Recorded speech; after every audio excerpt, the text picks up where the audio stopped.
Tara, kain tayo. Yan. Sino mga mahilig dito sa ano, pastil, no? Pastil. Sarap eh, no? Sa mga kumakain dyan ng pastil, no? Napa-order tuloy ako kasi pag kumakain ako sa ano, pagkabiyahe, naghahanap ako ng pastil kasi mura lang. 20 pesos kakarampot. Siguro mga ganito lang, oh. 20 pesos kasama kanin.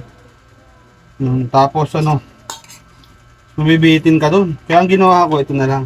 Order na lang ako dito. Sarap. Spicy. Sarap eh. Sarap.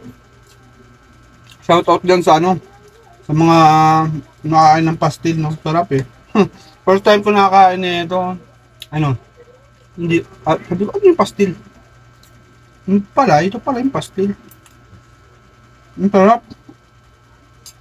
Maganda yung pastil nila. Ano? Malasa, tapos medyo may spicy konti. Hindi man ganun kaanghang, kaya pa rin. Kaya lang.